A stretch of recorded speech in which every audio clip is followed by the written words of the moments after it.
இயேசு உங்களை நேசிக்கிறார். பிரியமானவர்களே, இந்த நாளில் ஆண்டவர் நம்மளோடு பேசும்படியாய் வேதத்திலிருந்து சில வசனங்களை கூட வாசித்து ஆண்டவர் நம்மளோடு இடைபடுகிற நாம் கற்றுக்கொள்ளக்கூடிய கடைபிடிக்க வேண்டிய காரியங்களை பார்ப்போம். அது மத்தேயுவின் புஸ்தகம் 7வது அதிகாரம் 9வது வசனம், 10வது வசனம், 11வது வசனம் இப்படியாக சொல்லுகிறது. உங்களில் எந்த மனுஷனானாலும் தன்னிடத்தில் அப்பத்தை கேட்கிற தன் மகனுக்கு கல்லை கொடுப்பானோ, மீனை கேட்டால் அவனுக்கு பாம்பை கொடுப்பானோ? ஆகையால் பொல்லாதவர்களாகிய நீங்கள் உங்கள் பிள்ளைகளுக்கு நல்ல ஈவுகளை கொடுக்க அறிந்திருக்கும் போது பரலோகத்தில் இருக்கிற உங்கள் பிதா தம்மிடத்தில் வேண்டிக் கொள்ளுகிறவர்களுக்கு நன்மையானவைகளை கொடுப்பது அதிக நிச்சயம் அல்லவா? பிரியமானவர்களே, ஆண்டவர் இப்படியாக சொல்லுகிறார், உலகத்துல உங்களை நான் படைத்தேன், நான் தான் உங்களை உருவாக்குனேன். நீ உனக்கு இருக்கிற உன்னுடைய பிள்ளைக்கு நீ எவ்வளவு செய்வ, எவ்வளவு இறங்குவ. அவன் கேட்கிற காரியத்துக்கு ஒருவேளை மீனை கேட்டா பாம்பை கொடுப்பானா, அப்பத்தை கேட்டா கல்லை கொடுப்பியா அப்படின்னு சொல்றாரு. ஒரு பிள்ளை, நம்ம பிள்ளை வந்து ஒரு சாப்பாடு ஏதோ ஒரு பொருளை வாங்கி கேட்குது அப்படின்னு சொன்னா அதுக்கு மாறாக ஏதாவது கொடுப்போமா? மீனை கேட்டா பாம்பை கொடுப்பானா? பைபிள் அப்படி எழுதியிருக்கு பாருங்க. அப்ப பொல்லாத இருதயம் உள்ளவர்களாகிய நீங்கள் அப்படி சொல்றாரு. மனித குலத்துல இருக்கக்கூடிய மனு குலத்தை பூரா ஆண்டவர் தான். இது திருக்குள்ள மனிதர்கள், வணங்கா கருத்துள்ள ஜனங்கள். பழைய ஏற்பாட்டுல பார்த்தீங்கன்னா அப்படிதான் ஆண்டவர் சொல்லிட்டே வர்றாரு. புதிய ஏற்பாட்டில் ஆண்டவர் சொல்ற பொல்லாத மனிதர்களாகிய நீங்கள் உங்க பிள்ளைகளுக்கு நல்ல ஈவுகளை கொடுக்க அறிந்திருக்கிறது உங்களுக்கு அவ்வளவு புத்தி இருக்குல்ல. அப்படின்னா நான் ஒன்ன படைச்சேன் எனக்கு உனக்கு செய்யணும்னு எவ்வளவு ஆசை இருக்கும் அப்படின்னு சொல்றாரு. பாருங்க, வானத்தையும் பூமி படைத்த சரவணன் அவர் சொல்றாரு, நம்ம புரிந்து கொள்ளுகிற நீ உனக்கு பிறந்த ஒரு பிள்ளைக்கு நல்ல ஈவை செய்யணும்னு சொல்லி உனக்கு தெரியுது. ஆனா ஒன்ன உருவாக்குனேன் நானு. நீ ஒரு குடும்பம் அப்படின்றது இந்த அண்ட சராசரங்களை சிருஷ்டித்தவர் அவர், சர்வ வல்லமையுள்ள தேவன்.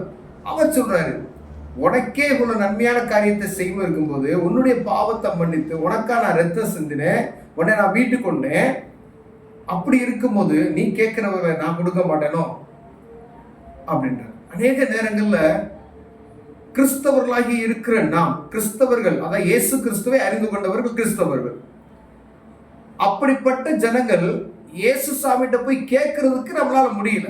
அவரால் செய்ய முடியாத ஒன்றும் இல்லை, அது தெரியும். ஆண்டவர் சொல்றாரு, உன் பிள்ளைக்கு நீ செய்யறதுக்கு, உன் பிள்ளைக்கு நீ போற ஒரு வழியில ஒரு ஐஸ்கிரீம் கேட்குது, அது நல்லதா கெட்டதா அப்படின்னு உங்களுக்கு தெரியும். என்ன செய்வோம், ஒரு சில ஆட்கள் என்ன செய்வோம், இந்த ஐஸ்கிரீம் சாப்பிட்டா இந்த குவாலிட்டி இல்லாத ஐஸ்கிரீம், இது பிள்ளைக்கு கேடு உள்ளது, உனக்கு நல்ல ஐஸ்கிரீம் வாங்கி தரேன் அப்படின்னு சொல்லுவோம். அப்ப திருக்குள்ள நெஞ்சுக்குள்ள இறுதியை படைத்த பொல்லாத மனிதர்கள் சொல்ற ஆண்டவர். அப்ப உனக்கே உன் பிள்ளைக்கு நல்லதை செய்யணும்னு நினைக்கும் போது நான் என் பிள்ளைக்கு எவ்வளவு மேன்மையான காரியத்தை செய்வேன்னு சொல்லி ஆண்டவர் சொல்றார்.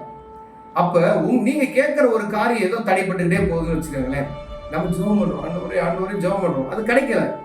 உங்க பிள்ளை என்ன செய்யுது, ஐஸ்கிரீம் வாங்கி கொடுங்கன்னு சொல்லுது. ஒரு சாதாரண கடையில ரொம்ப டூப்ளிகேட்டுக்கான ஒரு ஐஸ்கிரீம் இருக்குங்க, அதை வாங்கி கேட்ட நீங்க என்ன செய்றீங்க, தடை பண்றீங்க. அதே போல ஏதோ ஒரு காரியத்துக்கு நீங்க ஜெபம் பண்றீங்கன்னு வைத்துக்கோங்க, அந்த காரியத்தை ஆண்டவர் தடை பண்ணிக்கிட்டே இருக்காரு. நீங்களும் போராடி ஜெபம் பண்றீங்க, ஆனா அதுக்கு ஆண்டவர் பதில் அளிக்கிறது இல்லை, அதை வெயிட்னு சொல்றாரு வச்சுக்கலேன். அப்ப என்ன செய்யறோம், நம்ம முறுமுறுக்கிறோம், ஆண்டவர் ஏன் அதை செய்ய மாட்டேன்றாரு, நான் ப்ரேயர் பண்றேன் அப்படி செய்யறேன். ஆனா அதுல நன்மையா கெட்ட தீமையா என்பதை அவருக்கு தான் தெரியும். இதை என் பிள்ளைக்கு கொடுத்தா இது தீமை, இதை என் பிள்ளைக்கு கொடுத்தா இது நன்மை, அவருக்கு தெரியும். பொல்லாத மனிதருக்கு நமக்கு தெரியும் பொழுது உங்க உள்ளிந்திரியங்களை அறிந்திருக்கிற ஆண்டவருக்கு தெரியாதா? உன் வாயில் சொல் பிறவாதற்கு முன்னாடி என்ன சிந்திக்கிறதுன்னு சொல்ற ஆண்டவருக்கு தெரியாதா? உலகத்துல இதுதான் நடக்க போகுதுன்னு சொல்லி எல்லாம் முன்குறித்து அவருக்கு தெரியாதா? சூரியன் இங்கதான் இருக்கணும்னு சொல்லி படைத்தவருக்கு அவருக்கு தெரியாதா? நட்சத்திரம் இங்கதான் இருக்கணும், சூரியன் அயலோனியும் சந்திரனை கிதியோனில் வைத்திருக்கிறேன்னு சொல்றார். ஒவ்வொரு இயற்கையான படைப்புகளும் ஆண்டவர் அங்காங்கே அதை வைத்து செயல்படுத்தி கொண்டிருக்கிற அவருக்கு, அவர் படைத்த மனிதனுக்கு, படைத்தவைகளே விசேஷமானவன் மனிதன் தான். அப்ப அவருடைய பிள்ளைகளாய் நம்ம பாவிக்கிறார், என்னுடைய பிள்ளைகள் அப்படின்னு சொல்றார். அப்ப அவருக்கு உங்களுக்கு நான் செய்யாம யாருக்கு செய்ய போறேன் அப்படின்னு சொல்ல. அப்ப நம்ம என்ன செய்யறோம், சில காரியங்கள்ல தேவ சமூகத்துல நம்ம ஜெபிக்கும் பொழுது ஆண்டவர் சில காரியங்களை தடை பண்ணி போறதுக்கு அது ஒரு காரணம் இருக்கு.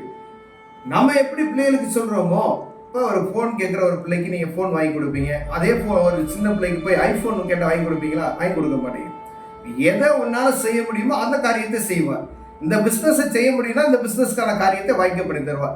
ஒரு சின்ன பிசினஸை செய்யறதுக்கு தான் உனக்கு தகுதி இருக்குன்னா அந்த சின்ன பிசினஸ் செய்யறதுக்கு ஆண்டவர் கிருபை பாரும். ஒரு நீ நல்லா படித்திருந்தா நல்ல ஞானவானா இருப்பேன்னா அதுக்கு ஏற்றார் போல ஒரு காரியத்தை ஆண்டவர் என்ன செய்வார்? வாய்க்க பண்ணி தருவார். அதை செய்யாதபடிக்கு, ஆண்டவர் எனக்கு செய்யலை அப்படின்னு சொல்லி முறுமுறுக்காதபடிக்கு, ஆண்டவர் என்ன எதை செய்தார்? என்ன செய்வார்? நன்மைக்கு தான். அவர் கொடுத்தாலும் கொடுக்காட்டி அவருக்கு நன்மை செய்கிற, அவருக்கு எப்பயுமே துதிக்கிறவர்களாய். சாத்ராக், மேஷாக், ஆபேத்நேகோ என்பவர் பாருங்க, அக்னி ஜுவாலையில அவங்களை தூக்கி போடுறாங்க.